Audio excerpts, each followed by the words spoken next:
হরে কৃষ্ণ। আমি গতকালকে আপনাদের দিব্য সান্নিধ্য এই বইটা হরিশরি প্রভু তার ১ম খণ্ডটার কথা তো বলেছিলাম। আজকে আমি ২য় খণ্ডটার ব্যাপারে বলছি। ২য় খণ্ডটা বলার আগে আমি বলে দিই যে এই বইটা কেন পড়বেন? প্রভুপাদ লীলামৃত যদি কেনেন না তবুও এই বইটা পড়া উচিত। কারণ এই বইটাতে না আপনারা প্রভুপাদ কারোর কাছ থেকে দেখতে পারবেন এবং আপনারা সরাসরি শুদ্ধ ভক্তের ব্যবহারের মাধ্যমে যে নির্দেশ হয় সেই সুযোগটা লাভ করবেন। কারণ প্রভুপাদ তার শিষ্যদের সাথে যেরকম ব্যবহার করতেন, যেরকম আচরণ করতেন, তার মাধ্যমে আপনারা অনেক ভুল ত্রুটি দেখতে পারবেন যে শিষ্যরা করত, সেগুলো প্রভুপাদ সংশোধন করে দিতেন। তো একদম সামনে থেকে প্রভুপাদকে দেখতে পারবেন যে প্রভুপাদ কিভাবে আচরণ করত, কিভাবে বকা দেওয়া যেত, কিভাবে দুঃখ আসলে দিত, সুখ আসলে দিত। যেমন উদাহরণ হিসাবে কোনো একবার একটা ভক্ত এসে বলছে, "প্রভুপাদ, আমার না এই যে ভক্তি করতে গিয়ে অনেক উদ্বেগ হয় যে গ্রন্থ বিক্রি হলো না, এই হলো না, সেই হলো না। তো এটা কি ঠিক? আমার কৃষ্ণ ভক্তি আসার পর আমার এত উদ্বেগ হচ্ছে কেন?" তখন প্রভুপাদ বললেন যে, "এই তো উদ্বেগ তো ভালো উদ্বেগ। কৃষ্ণ সম্পর্কিত যে উদ্বেগ সেটা ভালো উদ্বেগ।" মা যশোদাও উদ্বেগ নিয়ে থাকতেন যে কৃষ্ণ কই করছে, কৃষ্ণকে রাক্ষস মেরে দিল কিনা, এই হলো কিনা, সেই হলো কিনা। নন্দ মহারাজও উদ্বেগে থাকতেন। তো এটা হচ্ছে চিন্ময় উদ্বেগ। এটাকে কখনোই খারাপ বলে মনে করবে না। আর এরকম উদ্বেগ যত বেশি আসবে তত ভালো। কারণ এটা কৃষ্ণকেন্দ্রিক। আর জড়কেন্দ্রিক উদ্বেগে তোমার কষ্ট হবে। কৃষ্ণকেন্দ্রিক উদ্বেগে তোমার কষ্ট হবে না। তো উদ্বেগ আসবে। উদ্বেগ থেকে তুমি মুক্ত হতে পারবে না। তো এইভাবে ভক্তদের নানান যে ভুল ত্রুটি আছে সেভাবে বহুবার সংশোধন করতে। তো এর ফলে কি হবে? আপনারা নিজেরাও একদম সামনে থেকে বুঝতে পারবেন যে কিভাবে ভক্তি করতে হয়। কারণ এই বইটা একটা প্র্যাকটিক্যাল বই। এই বইতে আমরা দেখতে পারি যে আমাদের জীবনের সাথে ভক্তিটা কতটা অঙ্গাঙ্গিভাবে জড়িত। ভক্তি কি নয় এগুলো সব আমরা বুঝতে পারব। তো এছাড়াও আরো অনেক বিষয় আছে যেখানে প্রভুপাদ অনেক নির্বিশেষবাদী, শূন্যবাদী, মায়াবাদীদের পরাস্ত করেছেন। প্রভুপাদ নানা জায়গায় যেতেন, সেখানে কথা বলতেন, তাদের সাথে আলোচনা করতেন। সেখানে তারা যুক্তি দিতেন। কিন্তু কেউ প্রভুপাদকে হারাতে পারত না। উল্টে সবাই পর্যদুস্ত হয়ে ফিরে যেত। তো সেগুলো এখানে হরিশরি প্রভু আমাদেরকে উপহার দিয়েছেন যে কথাবার্তাগুলো। ছোট, ছোট জিনিস যেমন একবার হরিশরি প্রভু একবার গ্লাসে জল আনতে গিয়ে আঙুল চুবিয়ে ফেলেন। প্রভুপাদ তখন খুব রেগে যান। বলছে, "এগুলো সব অসহজ অসহজ জিনিস। এভাবে কখনোই গ্লাসের জলের মধ্যে আঙুল দেবে না।" তারপরে একবার একজন কি করে যে পায়খানা পরিষ্কার করেনি। ঠিক আছে? নিয়ে এসে তারা বলছে, "এটা তো বাঙালি ভক্তদের পায়খানা, আমাদের নয়।" তখন বলছে, "কি? তোমরা সব তামসিক জীব। তোমরা তামসিক চেতনায় আছো। কি এভাবে তোমরা বাঙালি, আমরা ইউরোপিয়ান এরকম যদি ভাবো তাহলে তোমরা ভক্তি করবে কি করে? আর তোমরা যদি তামসিক চেতনায় থাকো তাহলে তোমরা নোংরা আবর্জনাময় স্থানে থেকেও মানিয়ে নেবে। তাই তোমরা সাত্ত্বিক চেতনায় আগে আসো। তখন সাত্ত্বিক চেতনায় যদি তোমরা আসো তাহলে তোমরা কিছুতেই এই নোংরা স্থানটাকে সহ্য করতে পারবে না।" এইভাবে প্রভুপাদ নানানভাবে বকাঝকা করে ভক্তদেরকে সংশোধন করতেন। যেগুলো পড়ে আমার খুব ভালো লেগেছে। তিনি বড়লোকদের সাথে কিভাবে আলাপ আলোচনা করতেন, কি করে তাদের সাথে কথা বলতেন, কি করে বিজ্ঞানীদের সাথে কথা বলতেন, সে সমস্ত কিছু এখানে আমরা দেখতে পারি। তার আগে বলে দিই এটার মধ্যে কি আছে? নবম অধ্যায় দ্বারকেশ। যেহেতু এখানে মেইনলি মায়াপুর ধামের ব্যাপারে রয়েছে। কলকাতা, নতুন দিল্লি, মদিনগর, আলীগড়, বৃন্দাবন ধাম আর বোম্বে। প্রভুপাদ ১৯৭৫ থেকে ১৯৭৭ এই দুটো সাল প্রায় ভারতবর্ষ এবং বিশ্বের বিভিন্ন দেশে কাটিয়েছিলেন। তার মধ্যে আমরা যে ১ম খণ্ডটা যেটা এই বইটা, এই ১ম খণ্ডে প্রভুপাদের ভারতে ফিরে আসা এবং তারপরে এই যে দিল্লি, কুরুক্ষেত্র, বৃন্দাবন, নতুন দিল্লি, বোম্বে, মাদ্রাজ, নেলোর, কলকাতা এটা পাই। তারপরে প্রভাত কলকাতায় ফিরে আসেন এবং কলকাতায় ফিরে আসার পরে তিনি মায়াপুর ধামে অনেক বছর ছিলেন। আবার কলকাতা যান, নতুন দিল্লি যান, মদিনগর, আলীগড় হয়ে বৃন্দাবন ধামে যান এবং অবশেষে বোম্বেতে কিছুদিন থাকেন এবং তারপরে তিনি মেলবোর্ন বা অস্ট্রেলিয়ার দিকে যান। সেটা আমরা জানতে পারবো। তো এইখানে আমি আপনাদের কিছু, কিছু পড়ে শোনাবো। তাহলে আপনারা আরো ভালো বুঝতে পারবেন। প্রতি রাত্রেই প্রভুপাদ যখন বিশ্রাম করেন, আনক দুন্দুভি প্রভু এসে প্রভুপাদের কাজের ঘরে একটি বেশ বড় চৌকা মশারি তার ডেস্ক এবং আসনের উপর দিয়ে খাটিয়ে দেন। যাতে রাত্রে প্রভুপাদ নির্বিঘ্নে অনুবাদের কাজ করতে পারেন। মশারিটি পায়ে একটি ছোট তাঁবুর মতো। আর টাঙানোর সময় কখনো, কখনো ২-১ টা মশা তার মধ্যে আটকে পড়ে। তাই আমার অভ্যাস হয়ে গেছে যে শয়নকক্ষে প্রভুপাদের মালিশ করার পর আমি দেখে নিই ওই মশারির মধ্যে কোনো মশা আটকে আছে কিনা। থাকলে তা বাইরে ফেলে দিই। গত রাতে আমি চেষ্টা করেছিলাম গোটা ২ অবন্ধজনিত প্রাণীকে বের করিতে। আমি আশ্চর্য হলাম যে শিল প্রভুপাদও ওই সময়ই সেই সুরক্ষিত মশারির ভেতরে প্রবেশ করেছেন। তিনি তার নৈশ সেবা শুরু করলেন। তিনি অবিচলভাবে ডেস্কের পিছনে বসলেন আর আমি নতজানু হয়ে বসে শেষ মশাটিকে ধরার চেষ্টা করছিলাম। তা দেখে আমার শিকার তখন ওই মশারির ওপরের এক কোণায় বসে আছে। আমি দোলা দিলাম। বাপ! ছোট্ট শরীরটি মাটিতে পড়ে গেল। মনে হলো মারা গেছে।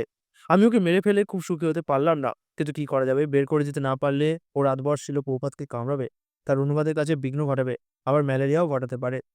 আমি এই মরার দেহটিকে উঠিয়ে মশারির ভেতর থেকে বাইরে ফেলে দিলাম। পরিষ্কার সাদা বিছানার চাদরের উপর কয়েক ইঞ্চি দূরে গিয়ে পড়ল। সমগ্র ব্যাপারটি বহুপাত চুপচাপ দেখছিলেন।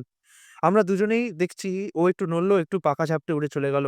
তাহলে তো ও মরেনি। বহুপাত খুশি হয়ে বিস্ময় প্রকাশ করলেন। হরে কৃষ্ণ!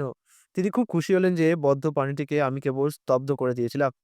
আমি সুখী হয়েছিলাম। আর প্রভুপাদ যখন তার নিজের একটি অনুরূপ ইতিহাস শোনালেন, তখন আমি আরো বেশি সুখী বোধ করেছিলাম। আমিও এমনটি করেছিলাম।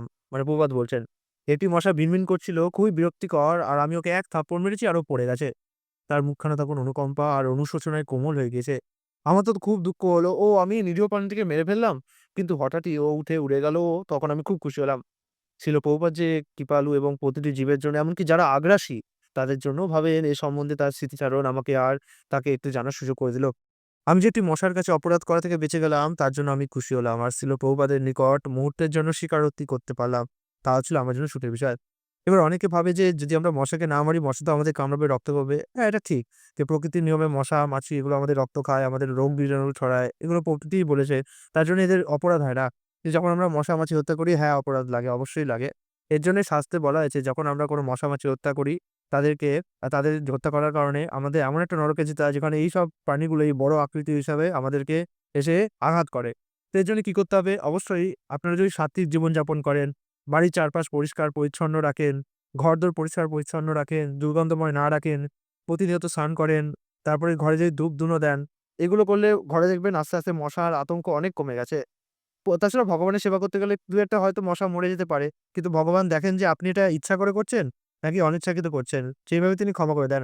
এখানে এখানে বিষয়টা দেখুন। এখানে হরিশরি প্রভু সেই মশাটাকে মেরে ফেলতে পারতেন। তার কাছে পুরো সুযোগ ছিল মশাটাকে মেরে ফেলার। কিন্তু এটাই হচ্ছে বৈষ্ণবের দয়া, যে বৈষ্ণব কি করে, সামান্য একটি মশাকেও অকারণে মারবে না। কিন্তু যদি কোনো কারণ থাকে, যদি মারতেই হয়, তাহলেও সেটা তার জন্যে প্রভুপাদের সেবার জন্য করবে। এছাড়া নয়। এখানে আরো অনেক আছে। এবার এখানে পড়ে শোনাচ্ছি, শুনুন। প্রভুপাদ প্রায়ই এই ধরনের সরল বাস্তব জীবনের উদাহরণ পাঠের সময় কোনো শাস্ত্রীয় বিষয় উপস্থাপন করতে ব্যবহার করে থাকেন।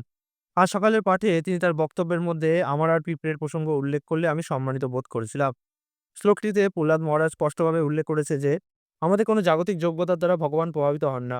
কেবল ভক্তিযোগের মাধ্যমে কাকে খুশি করা যায়। এমনকি গজেন্দ্র হাতিও এটি করতে পারে। এবার প্রভুপাদ বলছেন, আসলে প্রকৃত বুদ্ধিমত্তা হচ্ছে স্বীয় ধাম ভগবত ধামে প্রত্যাবর্তন করা। যেন তেন প্রকারণও কিছু অর্থ জোগাড় করা, সেটি বুদ্ধিমত্তা নয়। সেই বুদ্ধিমত্তাকে আমি দেখি, আমি হরিশরিকে বলছিলাম, আমি ব্যাখ্যা করছিলাম, একটি ছোট পিঁপড়েও এক ফোঁটা চিনির রস পেলেই তৎক্ষণাৎ ১ সেকেন্ডের মধ্যে শত, শত পিঁপড়ে এসে হাজির হবে। এই তো এক ফোঁটা চিনির রস, এই হচ্ছে প্রকৃতির পাঠ। এই ধরনের বুদ্ধি, বুদ্ধিমত্তা কিভাবে খেতে হবে, কিভাবে ঘুমাতে হবে, কিভাবে মৈথুন করতে হবে আর কিভাবে আত্মরক্ষা করতে হবে, এই প্রবৃত্তি একটি পিঁপড়ের মধ্যেও রয়েছে। কিন্তু সেটি বুদ্ধিযোগ নয়।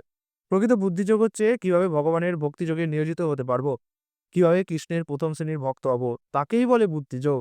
কিভাবে স্বীয় ধাম ভগবত ধামে প্রত্যাবর্তন করব, সেটিই হচ্ছে বুদ্ধি। প্রত্যেকের বুদ্ধি রয়েছে, এমনকি একটি পিঁপড়েরও বুদ্ধি রয়েছে।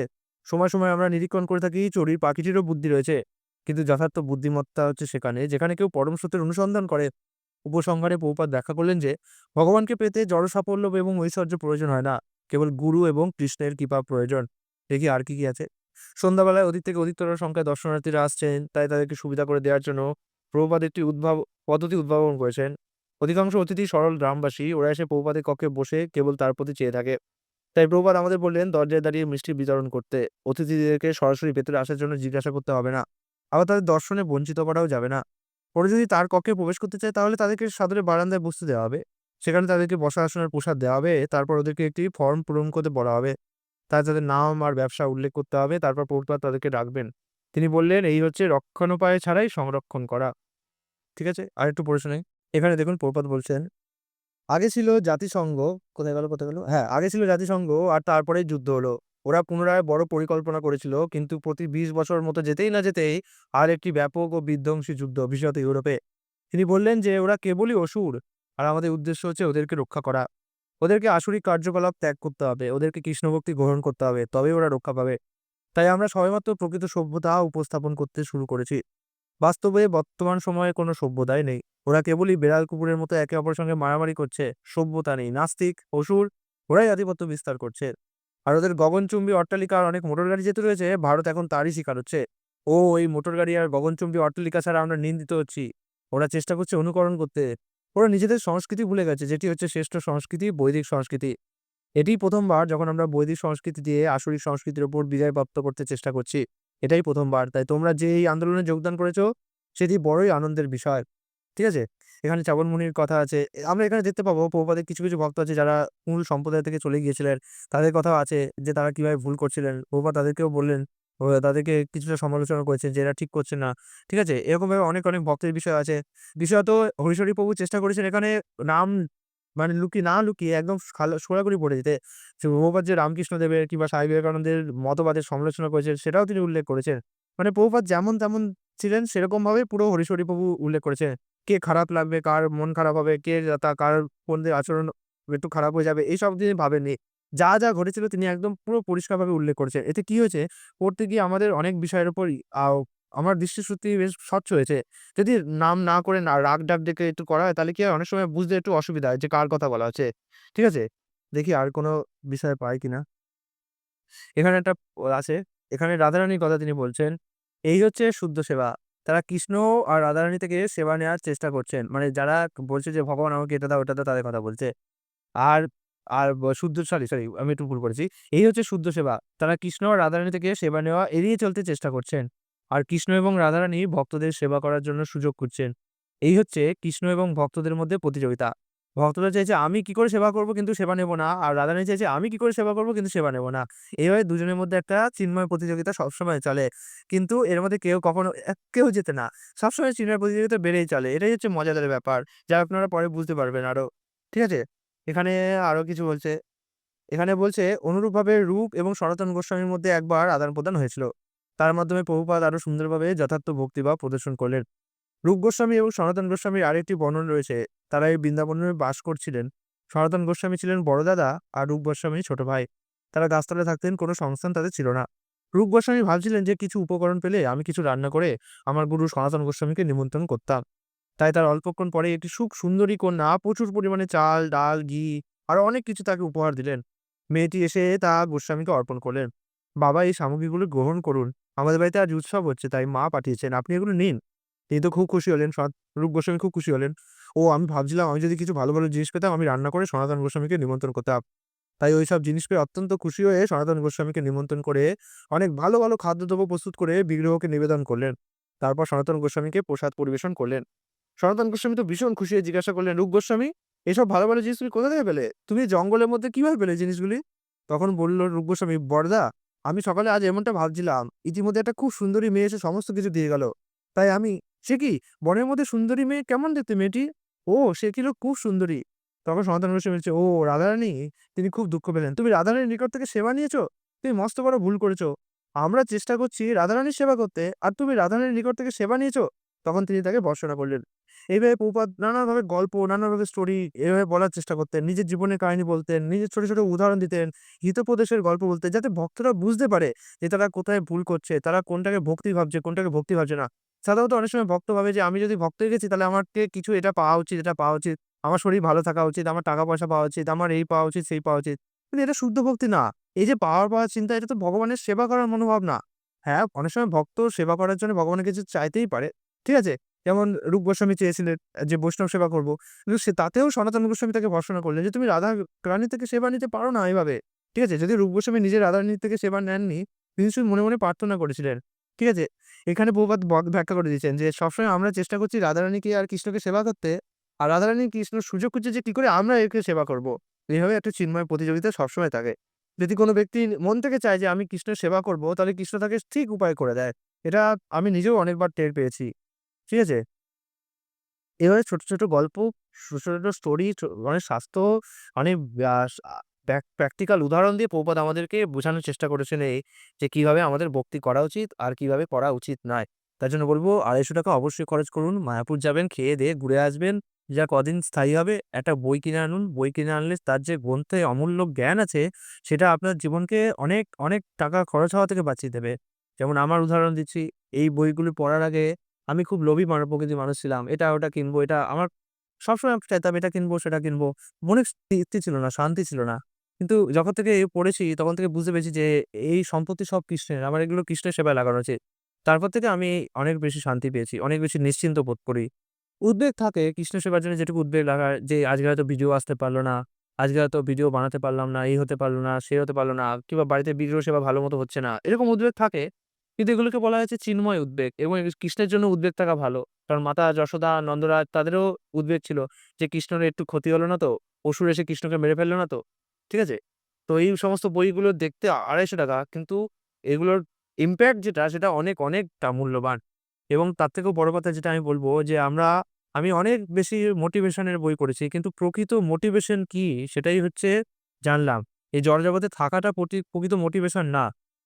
এই জড়জগৎ দুঃখালয়ম। এই দুঃখালয়মে আপনি যতই সুখের চেষ্টা করুন না কেন, দুঃখ তো পেতেই হবে। এই জড়জগতে থাকার জন্য মোটিভেশন দেওয়াটা প্রকৃত মোটিভেশন না।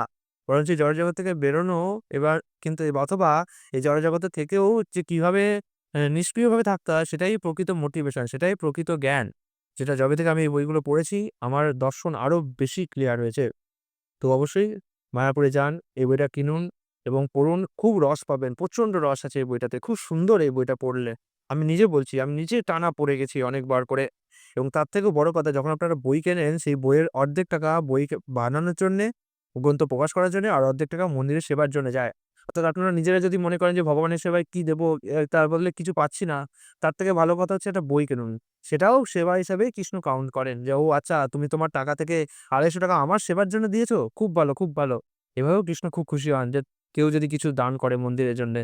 তো বই কিনুন, কিছু পাবেন, কিছু অমূল্য জিনিস নিয়ে যাবেন। হরে কৃষ্ণ।